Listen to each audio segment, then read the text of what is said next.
믿음의 고백, 우리가 고백을 하잖아요. 여러 가지 고백을 할 때 순간순간 우리가 고백을 할 때 고백을 하느냐 안 하느냐 그것도 중요하겠고요.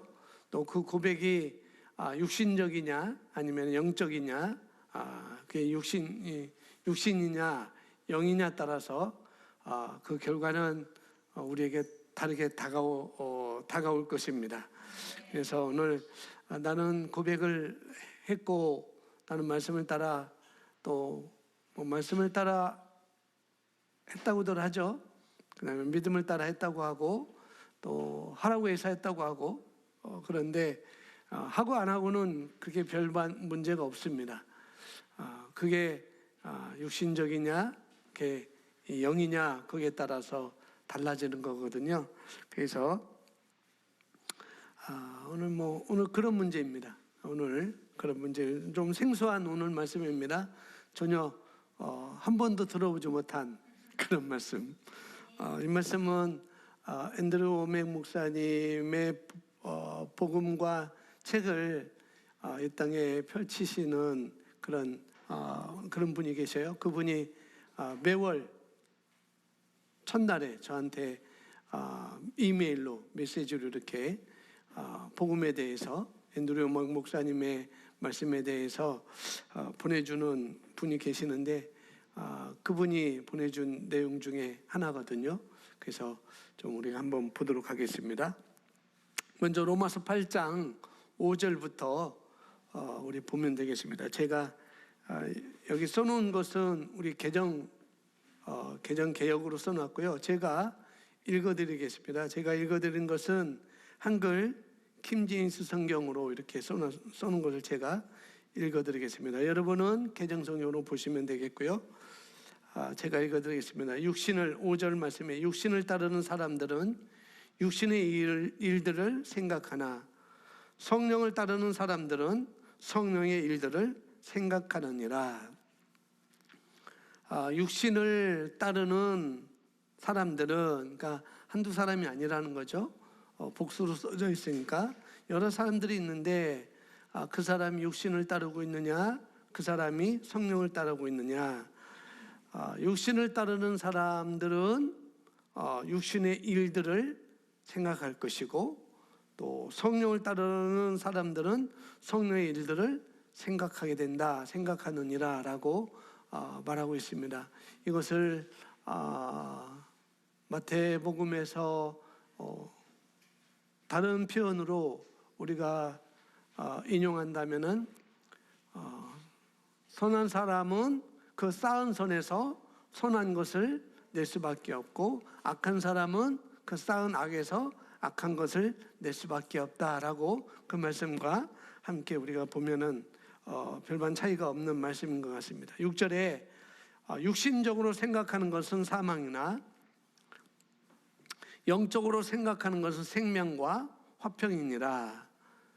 7절에 육신적인 생각은 하나님과 원수가 되나니, 육신적인 생각이 있는데 그것은 하나님과 원수가 된다라고 말하는, 다른 말로 하면은 하나님을 대적한다는 거예요. 원수는 대적하는 거잖아요. 그러니까 하나님을 대적하고 있으니, 하나님과 원수니까 하나님을 대적한다는 얘기고, 어떤 것이요? 육신의 생각이 그렇다는 거죠. 우리가 그 사람이 착해요. 착한데 육신적일 수가 있습니다. 착하다고 영적인 건 아닙니다. 착한데 육신적일 수가 있어요. 보시면 그것은 하나님의 법에 복종하지 않을 뿐만 아니라, 그러니까 육신적인 생각은 하나님의 법에 복종하지 않을 뿐만 아니라 실로 할 수도 없습니다. 8절에 그러므로 육신 안에 있는 자들은 하나님을 기쁘시게 할 수 없느니라, 이렇게 말씀하네요. 자, 하나님을 오늘 로마서 8장 5절부터 8절 말씀까지 보면서 하나님을 기쁘시게 하는 것은, 그것은 육신 안에 있어서는 안 된다는 거예요. 그 말씀을 하고 있죠. 그래서 육신 안에 있는 사람들은 하나님을 기쁘시게 할 수 없습니다. 그렇죠? 우리가 히브리서 말씀을 보듯이 하나님을 기쁘시게 할 수 있는 것이 있죠. 하나님 기쁘게 할 수 있는 게 뭐라고 그랬어요? 믿음이라고 그랬잖아요. 믿음이 없이는 하나님을 기쁘시게 할 수 없나니 라고 말하고 있지만은, 그러면은 하나님을 기쁘시게 하는 것은 믿음으로 가능하다는 거죠. 오늘 말씀은 성령의 생각을 하는 것, 그건 하나님을 기쁘시게 할 수 있다라고 말하고 있습니다. 육신 안에 있는 자들은 하나님을 기쁘시게 할 수 없어요. 그러면은 육신 안에 있는 것이 뭐냐는 거죠. 육신 안에 있는 것이 뭐냐?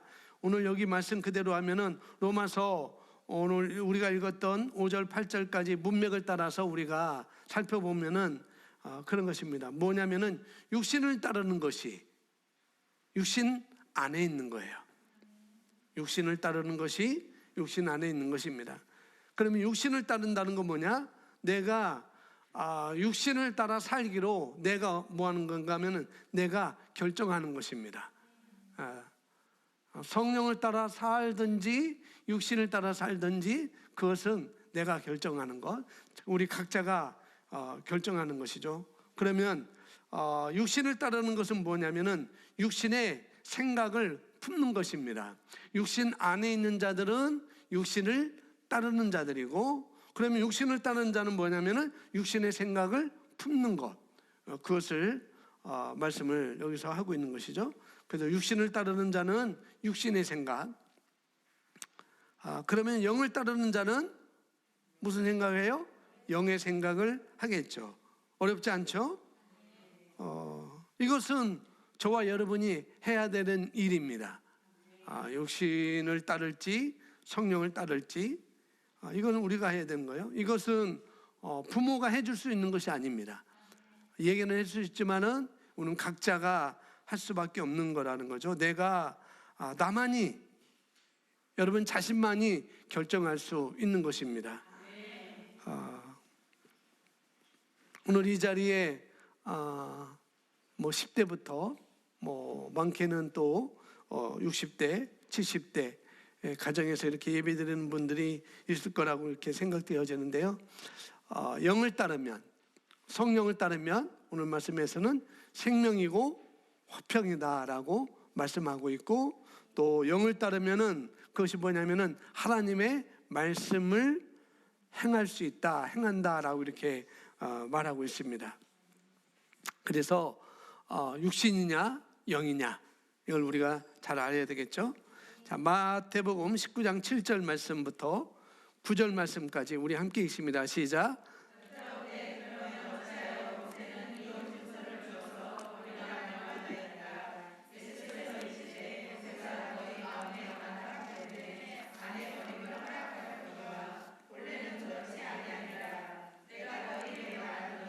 누구든지 음행한 이후 외에 아내를 버리고 다른 데 장가드는 자는 아멘. 예수님께서 갈릴리에 계시다가 이제 요단강을 지나서 유대로 이렇게 이르렀습니다. 거기서 유대에 이르렀을 때, 유대 땅에, 유대 지역에 이르렀을 때 바리새인이 예수님을 시험하고자 이 얘기를 꺼내는 거예요. 모세는 이혼 증서를 써서 아내를 내버리면 아내를 그냥 버리면 되지 않겠느냐라고 말했는데, 그러면은 예수님 당신은 어떻게 생각합니까? 라고 이렇게 말하거든요. 그러니까 마태복음, 마가복음, 누가복음, 요한복음이라 그런데 바리새인들이나 사두개인들은 다 예수님을 대적하려고, 예수님을 다 시험에 빠뜨리려고 그랬던 자들입니다. 여기도 여전히 19장에서도 바리새인이 나와서 그렇게 질문하는 거죠. 모세는 어떤 여인이 음행했는데 그 음행한 이후 외에는 음행을 했다면 이혼 증서를 써서 그냥 버리라고 했는데, 그럼 당신은 어떻게 말합니까? 라고 보는 거죠. 왜 그러냐면은 마태복음 5장에서 예수님은 또 다르게 말씀하셨거든요. 우리가 잘 알고 있듯이 5장에서 여자를 보고 마음에 음욕을 품기만 해도 가늠죄라고 이렇게 말하고 있는, 그걸 이제 바리새인이 알았기 때문에 그걸 예수님께 이렇게 말하는 거죠. 그렇게 말하는 거예요. 7절에 그 말을 하고 있습니다. 5장에서도 똑같이 이렇게 말을 하고 있거든요. 여짜오되 그러면 어찌하여 모세는 이혼 증서를 주어서 버리라 명한나이까. 예수께서 이르실 때 모세가 너희 마음의 완악함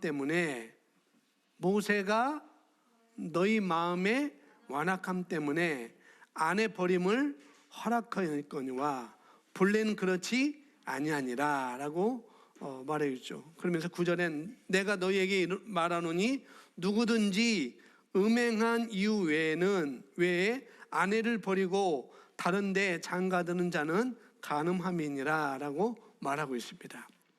음행에 대해서, 간음에 대해서 이렇게 말하고 있죠. 그러니까 음행의 정의를 여기서 제가 써놨습니다.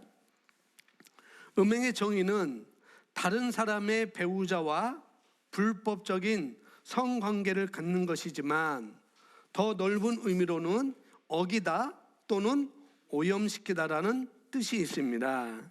음행이라는 것은 단순히 다른 남자와 다른 여자와 성관계를 갖는 것을 더 넘어서 그것은 어기는 거라는 거죠. 오염시키는 것. 어기는 건 뭐를 어길까요? 어기는 것은 혼인서약을 어기는 것이죠. 오염시키는 것은 자기 혼을, 자기 영을, 자기 몸을 오염시키는 것입니다. 그렇게 우리가 보시면 되겠습니다. 음행이라는 것은 그냥 그런 관계 아니에요. 어긴다는 거죠. 어기는 것이고 오염시키는 것이고, 뒤에 또 설명드리겠습니다. 자, 그러면서 이스라엘 백성들도 하나님께서 이스라엘 백성들에게 이스라엘 백성들이 하나님을 신뢰하기보다, 하나님을 섬기기보다 그들이 자꾸 주변 환경을 섬기게 되고 신뢰하게 되죠. 돌을 섬긴다든지 나무를 섬긴다든지 그런 일들을, 또 그들이 가지고 온 우상을 섬긴다든지 그런 일을 많이 하고 있습니다. 그래서 하나님께서는 예레미야 선지자를 통해서 그들이 다 이제 포로로 다 끌려가잖아요. 이스라엘 백성들이 바벨론 포로로 다 끌려가고, 이제 끌려가기 전에 또 끌려간 후에 예레미야 선지자를 통해서 이스라엘 백성들의 죄악에 대해서 지금 설명하고 있는 거예요. 그것은 하나님과의 언약을 너희가 어긴 것이고 오염시킨 것이다 라고 이스라엘 백성들에게 말을 하고 있는 것이죠. 예레미야 선지자는 이렇게 말했습니다. 3장 9절 말씀입니다. 함께 있습니다. 시작. 그 유다가 돌과 나무와 더불어 행음함을 가볍게 여기고 행음하여 이 땅을 더럽혔거늘. 아멘. 유다, 이스라엘 백성들이 돌과 나무와 더불어 행음함을 가볍게 여겼고 또 행음하며 이 땅을 더럽혔거늘 이라고 말씀하고 있습니다. 하나님은 이스라엘 백성들을 어떻게 보셨는가 하면은 언약의 관계로 보셨던 거죠. 언약의 관계인데 그냥 백성과 하나님의 관계 아니고 어떤 결혼적인 그런 관계로 이미 이스라엘 백성들을 이렇게 여기셨던 것이죠. 그런데 그들이 그것을 어겼다는 것이고, 그런 언약을 어겼다는 것이고, 또 그것을 오염시켰다라고 이렇게 말씀을 하고 있는 것입니다. 똑같이 여기 보시면은 그래서 음행에 대해서 정의를 우리가 받고, 이제 결혼 안에서의 음행은 결혼의 언약을 깨는 것입니다. 어기는 거라는 거죠. 결혼 안에서 음행하는 것은 결혼의 언약을 깨는 것입니다. 우리 여기 뭐 초등학생들하고 뭐 어떻게 이해할지 모르겠지만은 여러분이 나중에 이것을 어떻게 여러분에게도 아주 귀중한 말씀이에요. 지금 이해가 잘 안 가더라도 아주 소중한 하나님의 말씀이니까 잘 받으시면 되겠습니다. 조금 뭐 또 의문도 될 수 있을 거예요. 여러분들이 생소한 처음 듣는 그런 단어도 여기 나오고, 그래서 오늘 애들 오지 말라라, 애들은 가라라고 하려다 다 왔네요. 그래서 오늘은 실시간도 안 하려고 제가 이렇게 생각했었습니다. 그렇게 해도 되고.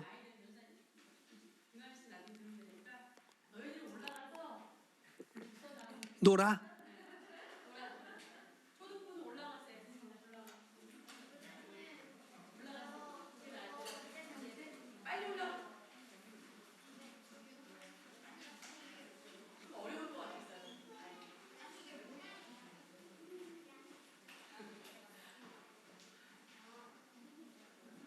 육 6학년 애들은 들어도 될 것 같은데? 아, 그냥 올라가라고 그래.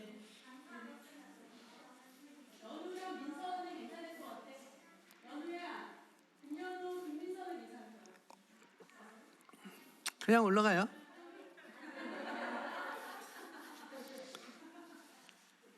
뭐 나중에 그레이스 아카데미 이런 기회를 가질 겁니다. 그때 우리 아이들이 여자아이들 따로 남자아이들 따로 이런 시간을 가질 것이니까 그때 우리 애들은 들으면 좋을 것 같습니다. 뭐 여기 단어가 그랬어요. 우리 김영식 집사님 늘 카메라를 잘 조정하시고. 자 보겠습니다. 결혼 안에서의 음행은 결혼의 언약을 깨는 것입니다. 결혼 밖에서의 성관계가 음행인 이유는 다른 사람과의 성관계를 통해 그 관계를 자신의 결혼 생활 안으로 끌어들여와 혼인의 언약을 어기고 오염시키기 때문입니다. 결혼 안에서도 그렇고 결혼 밖에서도 똑같은 거라는 거죠. 언약을 깨는 것이고 오염시키는 것이고, 특별히 결혼 밖에서의 성관계는 그것이 음행인 이유는 다른 사람과 성관계를 통해 그 관계를 자신의 결혼 생활 안으로 끌어들여오는 것이기 때문에 그것은 혼인 언약을, 혼인 서약을 어기는 것이고 오염시키는 것이기 때문입니다 라고 이렇게 말하는, 성관계를 가진 둘은 하나가 되기 때문입니다. 그래서 에베소서 5장 31절 말씀에 이렇게 써 있죠. 또 음행도 그렇고 결혼이라는 것도 그렇고 그 다음에 이혼도 결혼을 오염시키는데 그 이유는 이혼을 당한 상대방이 자신의 혼인서약에 신실할 권한을 빼앗고 부정했기 때문입니다. 음행의 이유 외에 상대방과 이혼을 통해 헤어지려는 사람은 음행하는 것과 같습니다. 성경은 그렇게 말씀하고 있죠. 하나님께서는 저와 여러분에게 영원하고 또 순결하고 그 혼인서약이라는 것이 영원하고 또 우리에게 순결하라고 결혼관계를 주신 거거든요. 그런데 그것을 오염시키고 망가뜨렸기 때문에 이혼도 역시 음행이다라고 이렇게 보고 있다는 것이죠. 그렇다면 음행의 연고외라고 한 이유는 무엇일까요? 잘 들으세요. 왜 예수님께서는 음행한 이유 외에라고 말씀하는가 하면은 예수님은 지금 상대가 음행하면 그것이 남자였던 이 시대는 여자였었습니다. 여자. 남자는 특별히 혼인서약에 대해서 그것을 자기가 물을 수가 없었어요. 어길 수가 없었습니다. 이스라엘 유대의 민족은. 근데 여자들이 많이 그것을 아마 그 당시에는 많이 그렇게 했던 것 같아요. 남자도 물론 그렇게 했겠지만은 근데 예수님께서 왜 이렇게 말씀하셨냐면은 상대가 음행하면 반드시 이혼을 해라고 말씀하는 것은 아니라는 거죠. 음행한 연고 외에, 음행한 이유 외에 그러면은 이혼 증서 써도 돼. 그 말은 다른 것이 아니라 그냥 그 음행하면 반드시 이혼해도 돼. 그런 의미가 아니라는 거죠. 다만 그 상대에게 음행이 있었다면 그 경우만이 상대방과 이혼을 해도 음행의 죄가, 여기서는 음행을 말하는 그 이혼을, 여기서 그 이혼을 목적을 두고 있는 게 아니에요. 여기서는 지금 마태복음 19장에서는 이혼에 대해서 목적을 두고 있는 게 음행이라는 것에 목적을 두고 있는 거라는 거죠. 왜 그런가 하면은, 왜 그렇게 말씀하셨냐면은, 이미 상대에게 음행이 있었다면, 이미 그것이 남자든지 그것이 아내든지 그 남편이든지 음행이 있었다면 그 경우만이 그 상대방과 이혼을 해도 어떤 죄는 음행의 죄는 되지 않는다라고 이렇게 말씀하는 것입니다. 이해가 되세요? 예. 음행의 죄는 해당되지 않는다고 그 말을 하기 위해서 이 말을 하는 거죠. 그래서 혼의 정사를 가진 그 상대방이 이미 혼인 서약을 오염시켰기 때문에 그런 거라는 거죠. 혼인에 대한 하나님의 원래 의도는 그것은 신성하고 그건 소중하고 그건 순수한 것이고 그것은 영원한 것이에요. 혼인이라는 것, 혼인 서약이라는 것은 그렇다는 것입니다. 그래서 혼인 서약은 최종적이고 돌이킬 수 없는 헌신의 서약인 것입니다. 한 남자와 한 여자가 자기 자신을 위해 살지 않고 자기의 권리를 주장하지 않고 자기의 권리를 내려놓고 함께 생명의 은혜를 유업으로 받는 상속자가 되는 것이기 때문에 우리는 예수님은 혼인서약이 최종적이고 돌이킬 수 없는 거라고 말씀을 하고 있는 것이죠. 그래서 베드로전서 3장 7절에 유업을 함께 받을 상속자라고 이렇게 말을 하고 있거든요. 음행이라는 것, 또 불륜이라는 것이 오염시키다, 어기다라는 뜻으로 이해하면 하나님의 말씀이 더 우리에게 쉽게 올 거예요. 불륜이라는 것, 음행이라는 것, 이것은 그냥 어기는 것이고 하나님께서 세우신 최종적인 혼인서약을 어기는 것이고 어떻게 해요? 그것을 오염시킨다라는 그런 의미로 우리가 보시면 되겠습니다. 그래서 예레미야서 3장 9절 우리가 읽었던 말씀이 하나님 외에 다른 신을 섬길 때 하나님보다 다른 것을 더 의지했을 때 하나님은 우리가 음행했다라고 그렇게 말씀하시는 것이죠. 이스라엘 백성들이 하나님보다 다른 걸 더 섬겼어요. 하나님보다 다른 것을 더 의지했습니다. 그걸 보고서 하나님은 예레미야 선지자를 통해서 너희가 음행했다라고 말씀하고 있다는 것이죠. 오늘 우리는 혼전 성관계에 대해서 우리가 나누려고 하는 거예요. 그 어느 누구도 하나님의 은혜가 아니고는 하나님의 도우심이 그 은혜의 도우심이 없으면 혼전 순결을 지킬 수 있는 그런 능력이 그렇게 없습니다. 우리 인간은 그렇게 없을 거예요.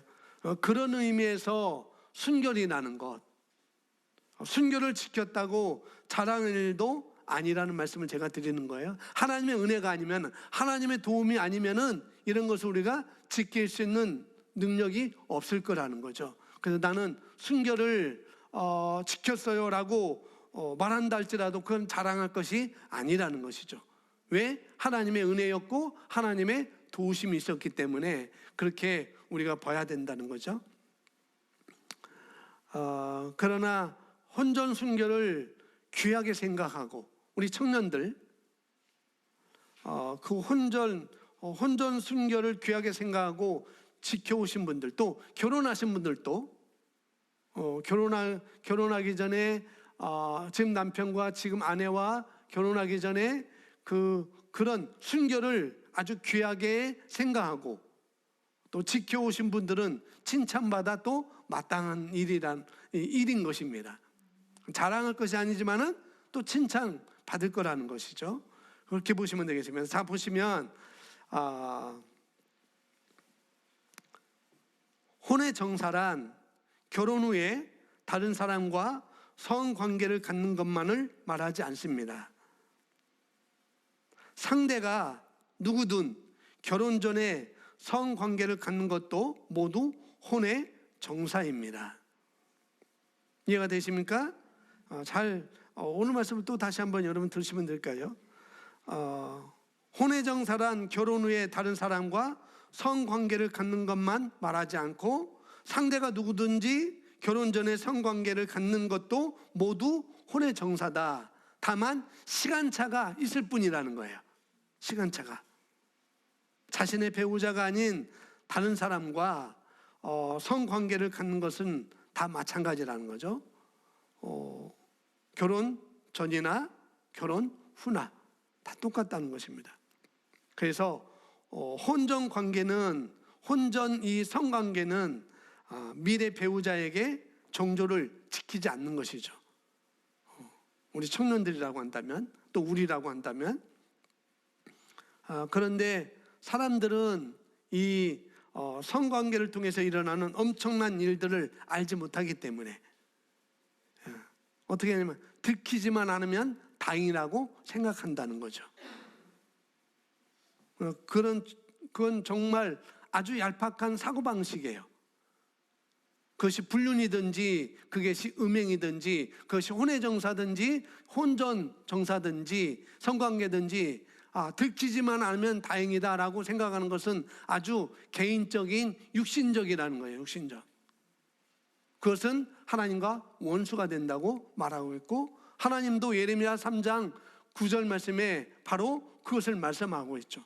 서로 대적해 보는 게, 그걸 말하고 있습니다. 그래서 성관계는, 잘 보세요, 성관계는 서로의 혼을 하나로 만들어줍니다. 여러 의미가 있습니다. 그런데 여기서는 오늘 혼의 건강만을 위해서 제가 말씀드리는 거예요. 성관계는 서로의 혼을 하나로 만들어줍니다. 이것은 이 말은 부부 사이에 일어나면, 올바른 부부 관계에서 부부 사이에서 일어난다면 어떤 상황에서도 아주 서로 이어주는 좋은 거예요. 부부관계의 성관계는 서로 이어주는 좋은 거라는 거죠. 그렇지만 창녀와 또는 창남과 또 불륜으로 성관계를 한다면 뭐냐면 그 상대방의 혼에 있는 많은 쓰레기, 어떤 거예요? 그 혼에, 그 창녀의 혼에 있는 쓰레기, 그 창남의 혼에 있는 쓰레기. 그리고 그 다른 유부남과 다른 유부남 혼에 있는 그 쓰레기를 어떻게 해요? 한순간에 자기 자신에게 들어오게 하는 것입니다. 그래서 아무것도 아니야, 그냥 엔조이야라고 우리가 생각할 수 있지만은 그렇지 않다는 거죠. 그 사람 속에 있는 혼이 내게 들어온다는 거예요. 그러니까 엄청난 거죠. 이것은 창녀와 성관계하는 것, 창남과 성관계하는 것, 다른 유부남과 다른 유부녀와 성관계하는 것은 이건 엄청난 거라는 거, 엄청난 거. 한순간에 그 사람이 가지고 있는 쓰레기를 자기 혼에 다 들어오게 하는 것. 우리가 5년, 10년, 15년, 20년 새롭게 한 그 마음의 생각이 한순간에 다 무너지게 되는 것. 그것이 바로 잘못된 성관계를 통해서 물거품 되게 하는 거라는 거죠. 그리고 생각해 보세요. 그동안 그 창녀를 만났던 수많은 사람들의 그 혼의 쓰레기, 그 창남을 만났던 그 수많은 여자들의 혼의 쓰레기, 그 유부남의 혼의 쓰레기, 그 유부녀의 혼의 쓰레기, 그냥 하겠어요? 성령을 따르고 어떻게 그렇게 하겠어요? 하나님께 오늘 성령을 따라서 불륜을 하래. 어떻게 그렇게 하겠어요? 육신적이니까 그러죠. 육신이니까 그런 것이죠. 그렇다고 하면은 혼에 결코 그것이 옳은 것이 아니라는 것을 우리가 알아야 되겠습니다. 그래서 창녀를 찾았던 그 남자들에게 있었던 그 혼의 그런 쓰레기 전부 그 창녀가 갖고 갈 것이고 창남이 그것을 다 갖고 갈 것이고 유부녀와 유부남이 다 갖고 갈 것입니다. 상대가 평생 쌓아놓았던 그런 잘못된 더러운 쓰레기를 다 받아오는 것이 바로 잘못된 성관계라는 거죠. 창녀화하는 것, 창남과하는 것, 유부남과 유부녀의 불륜을 일으키는 것, 바로 그것입니다. 엄청난 것이죠. 한순간에 수십 명의 혼에 있는 쓰레기를 자신에게 쑥 들어오게 하는 거예요. 자기가 그렇게 문을 여는 거거든요. 불륜도 마찬가지입니다. 불륜도. 그래서 고린도전서 6장 15절 16절 말씀 보시면은 이렇게 말씀합니다. 함께 읽습니다. 시작. 너희 몸이 그리스도의 지체인 줄 알지 못하느냐? 내가 그리스도의 지체를 가지고 창녀의 지체를 만들겠느냐? 결코 그럴 수 없느니라.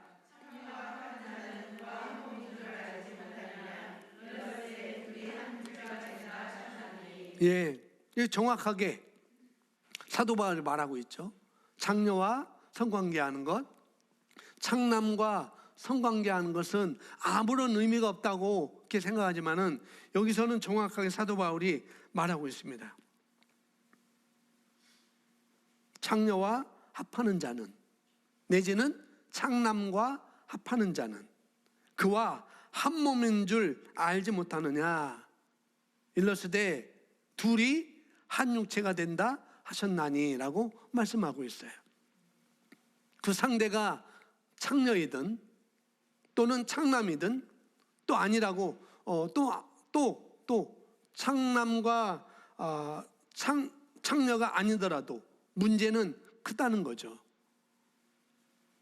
그동안 가계에 흐르는 저주를 끊기 위해서, 그동안 우리의 과거의 상처, 또 사단의 역사를 끊기 위해서 우리가 얼마나 노력해 왔는지, 우리가 얼마나 고백하고 얼마나 우리가 기도하고 그 마음의 상처에 치유받기 위해서 얼마나 우리가 그렇게 애썼나요? 그런데 상대방의 혼의 상태가 어떤지도 모르는 상태에서 그 사람과 성관계를 맺는다고 한다면, 그 상대가 비록 창녀는 아닐지라도 또 창남은 아닐지라도 그 결과로 남은 데미지는 엄청 크다는 것입니다. 엄청 크다는 거죠. 자신이 못 느끼더라도 그 데미지는 엄청 크다는 것을 우리가 알아야 되겠습니다. 그래서 여기 보시면은 우리가 미혼이든 기혼이든 성적인 순결을 지키는 이유는 첫째 뭐라고요? 하나님을 사랑하기 때문에. 둘째는 배우자 또는 미래의 배우자에게 신실하기 위해서. 제가 써놓지 않지만은 셋째는 자신에게도 신실하기 위해서요. 내 혼에게, 내 몸에게도 신실하게 하기 위해서. 혼의 정사가, 혼전 성관계가 그 데미지가 얼마나 큰지 그 사람이 안다고 한다면, 우리가 안다고 한다면 함부로 그런 짓을 하지 않겠죠. 데미지가 얼마나 큰지 안다면은. 그걸 모르거나 믿지 않아서 자신의 몸을 함부로 굴리는 경우가 많이 있는 것을 볼 수가 있습니다. 이것이 비록 불신자뿐만 아니라 그리스도인들조차도 그렇게 자신의 몸을 함부로 어떻게 해요? 굴리는 경우가 많이 있다는 거죠. 이게 매우 안타까운 점이죠. 매우. 성관계를 통해서 어떤 일이 벌어지는지 대부분 모르기 때문에 그런 것입니다. 또 한 가지 제가 언급하고 싶은 것은 뭐냐면은, 지금 부부이지만은 결혼 전에 성관계를 가진 것에 대해서 잠깐 말씀을 드릴 거예요. 여기 보면은 하나님의 원리나 유대 결혼 풍습을 따라 생각해 볼 때 성관계는 결혼식을 마친 부부에게만 주어지는 하나님의 순결한 선물입니다. 어떤 선물이라고요? 누구의? 하나님의 순결한 선물. 성관계는 결혼식을 마친 부부에게만 주어지는 하나님의 순결한 선물이라는 거예요. 하나님의 순결한 선물. 그런데 그 선물이 이미 포장지가 다 뜯겨졌어요. 포장지가. 그러면은 무슨 선물인지 다 알 거 아니겠어요? 포장지가 뜯겨져 있으니까 무슨 선물인지 다 알 거 아니겠어요? 그러면은 그 선물의 가치가 얼마나 떨어지겠습니까? 얼마나. 떨어질 뿐만 아니라 기분까지 나쁘겠죠. 성관계를 가지고 나서 결국 결혼했다 하더라도, 성관계를 가지고 나서 결국 그 사람과 결혼을 했다 하더라도 그 경우는 부부는 서로 신뢰하기 매우 힘들겠죠. 분명히 상대방의 마음 속에서 아마 나에게도 그렇게 했다면 다른 사람에게도 그렇지 않았을까라는 그런 생각에 갖고 있을 거라는 거죠. 그래서 의심이 들어가는 것입니다. 그것을 의식적으로 인식하지 못할지라도 마음 깊이 상대방을 귀하게 여기는 것은 물 건너 가게 된다는 거죠. 그래서 우리 청년들 결혼을 약속한 상대라 할지라도 결혼 전에 성관계는 바로 음행인 것입니다. 음행은 어기는 것이고 뭐예요? 또 오염시키는 거라고 그랬잖아요. 그러니까 결혼 전에 그런 성관계를 한다는 것은 음행이라는 거죠.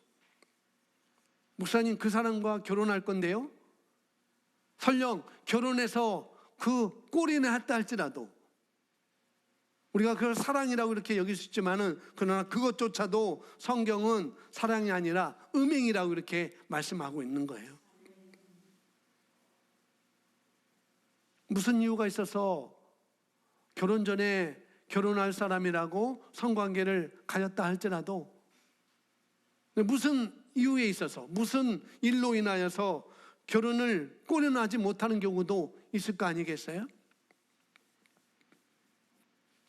그러면 순간에 그 과거의 행위들이 다 음행이 되는 것이죠. 그래서 우리 청년들이나 특히 청년들은 결혼 전에 성관계는 아주 우리가 조심해야 되는 것입니다. 설령 결혼할 사람이라 할지라도. 왜요? 이것은 하나님께서 나에게 주신 순결한 선물이기 때문에. 그래서 그 선물이 포장이 다 뜯겨진다면 가치가 없어지는 거잖아요. 그것을 우리가 알아야 된다는 거죠. 오늘 이 말씀을 듣는 성도님들 중에 이 경우에 해당하는 분들은 먼저 기도하셔야 돼요. 결혼 전에 내가 지금 결혼한 사람과 결혼을 했다 할지라도 그 사람과 결혼 전에 혼전 성관계를 가졌다고 한다면 그 사람일지라도 오늘 먼저 그분들은 기도하셔야 됩니다. 기도하시고 하나님의 도움을 구하신 후에 배우자와 함께 회개를 해야 되는 것이죠. 그리고 상대 배우자에게 사과를 해야 되는 것입니다. 그것이 마땅한 것이고요. 이것은 평생 성관계를 가진 상대가 오직 자신의 배우자뿐이라도 마찬가지라는 거죠. 자기 배우자라도 마찬가지입니다. 자, 읽어보겠습니다. 자, 혼전 성관계는 하나님의 법을 어기는 행위입니다. 음행의 정의가 오염시키다라는 것이라면 그 상대와 결혼했더라도 혼전 성관계는 이미 오염된 혼인관계로 들어가는 것이기 때문입니다. 그렇죠? 그 외 혼전 성관계 또는 혼의 정사를 가졌던 분들은 예수 그리스도의 보혈로 그 죄를 씻으시고 또 성령의 능력으로 어떻게 해요? 그 상처를 치유하는 기도를 한 번이 아니라 여러 번 하셔야 돼요. 아주 여러 번. 여러분, 여러분 길 가다 보면 지금 개똥이 굉장히 많죠. 개똥이 아주 맛있는 콩나물국에 5g만 들어가도 여러분 그걸 먹겠습니까? 안 먹죠. 영적인 것도 마찬가지라는 거죠. 이 성관계도 마찬가지라는 거죠. 하나님께서 우리에게 순결한 선물을 주셨는데 거기에 단 1g이라도 개똥이 들어간다고 한다면 콩나물국에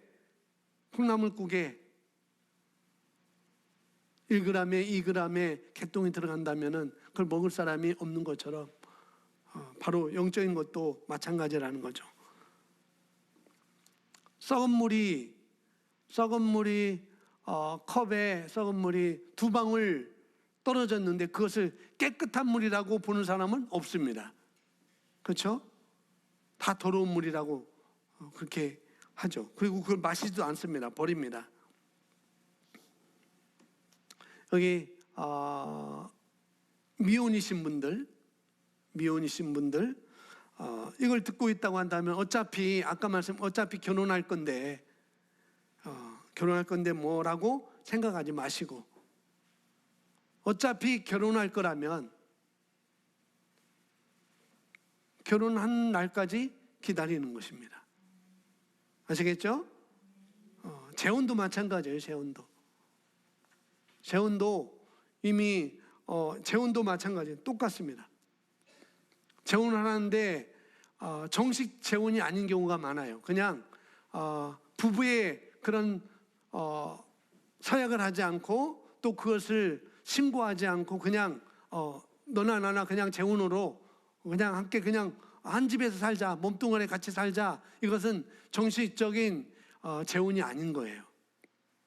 재혼이라는 것은 그냥 우리 둘이 같이 살자 그런 게 아니고 우리가 혼인 신고하는 것처럼 똑같이 부부되는 신고를 해야 그것이 바로 올바른 재혼인 것이죠.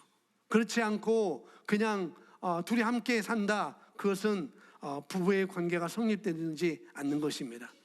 그 역시 음행인 것이고 간음인 거다라고 성경에서 말하고 있는 것이고 그걸 우리에게 가르치고 있는 것이죠. 그래서 우리 미혼인 싱글인 우리 청년들이 아직 결혼할 때 그것이 남자친구든 그게 여자친구든 결혼할 건데 뭐 어때 하고 성관계를 요구할 때 결혼 날까지 그것을 기다려주지 못하는 사람이라고 한다면은 그 사람과 뭘 결혼할 필요가 있겠어요? 그 하나님의 순결한 선물을 포장을 그냥 막 뜯어버린 사람과 어떻게 결혼하겠어요? 가치가 없어지는데 그 사람과 여러분 일생을 함께 할 필요는 없을 것 같아요.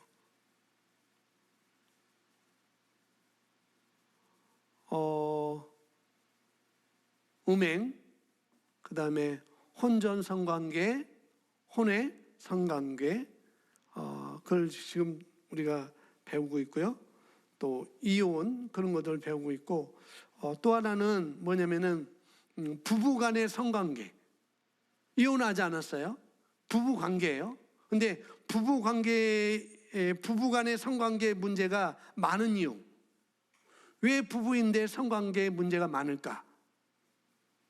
그 하나를 유추해 보면은 그들은 이미 다 뜯어진 선물을 받았기 때문에 포장지가 뜯어진 선물을 다 받았기 때문에 어떻게 해요? 만족하지 못하는 것입니다. 부부인데도 불구하고 왜 만족하지 못하는가? 이미 자기 포장지 다 뜯었거든요. 그렇게 유추해 볼 수가 있다는 것이죠. 아무리 상대를 바꿔봐야 마찬가지일 것입니다. 왜? 이미 포장지는 다 이미 뜯었기 때문에. 상대를 바꿔서 된다고 그건 문제가 아니에요. 문제는 상대방에게서 오는 것이 아니니까 그렇습니다. 뭐 우리가 세상만사 다 경험해야 알 수 있을 거 아니겠어요? 라고 그렇게 말할 수 있지만은 아니요. 꼭 경험해 보지 않아도 우리가 알 수가 있는 것이죠.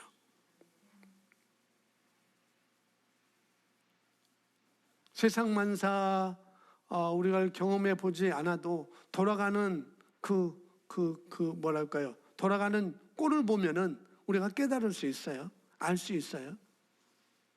바로 거듭나고 성령 세례받은 우리 바로 그리스도인들이 그것을 알 수가 있고 깨달을 수가 있는 것이죠. 마지막 보시면은 올바른 성관계를 통한 둘의 연합은 엄청난 파워가 있습니다. 그렇기 때문에 사단, 마귀가 이것을 그렇게도 열심히 공격하는 것입니다.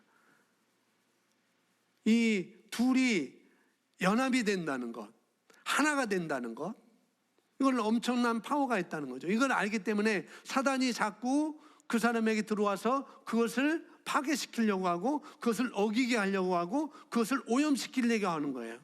오염시키면은 그 엄청난 파워가 부부를 통해서 이루어지지 않기 때문에 하나님께서 우리에게 주신 그 엄청난 것을 이룰 수 없기 때문에 사단은 그걸 알기 때문에 그렇게 우리에게 공격을 한다는 것이죠. 여러분의 10년, 20년, 우리 학생들, 우리 청년들의 10년, 20년의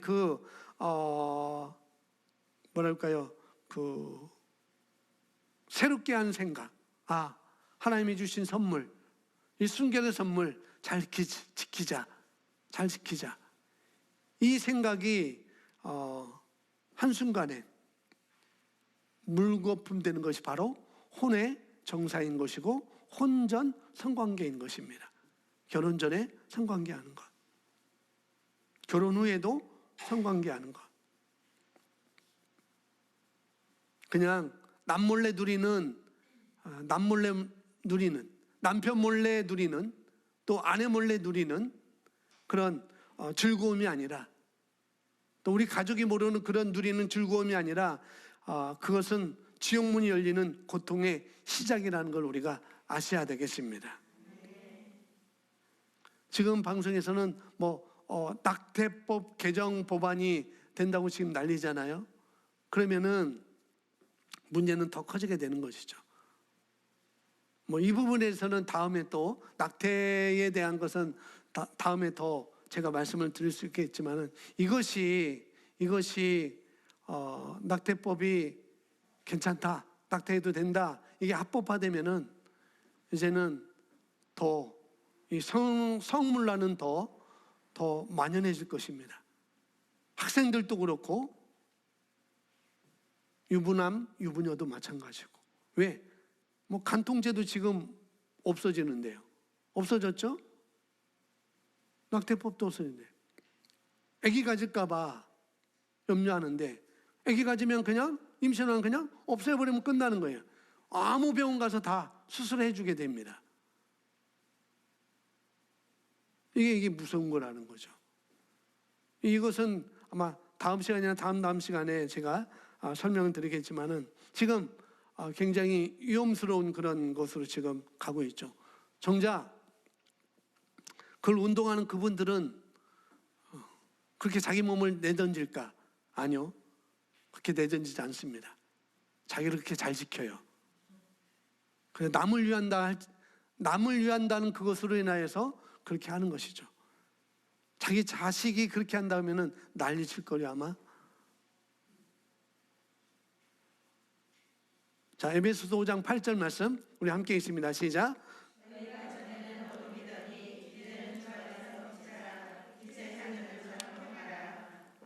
아멘. 너희가 전에는 어둠이더니 이제는 주 안에서 빛이라. 빛의 자녀들처럼 행하라 라고 말씀하고 있죠. 그래서 빛에 거한다는 것은 서로 사랑하고 순결을 지키는 것과는 별개의 일이 아닙니다. 빛에 거한다는 것은 어리석고 깜깜해가지고 무엇인지 모르는 사람들이 되지 말고 항상 진리 가운데로 들어가서 말씀을 인식하는 사람들이 되어 나간다는 뜻입니다. 아멘. 우리가 빛의 자녀로 살아가자.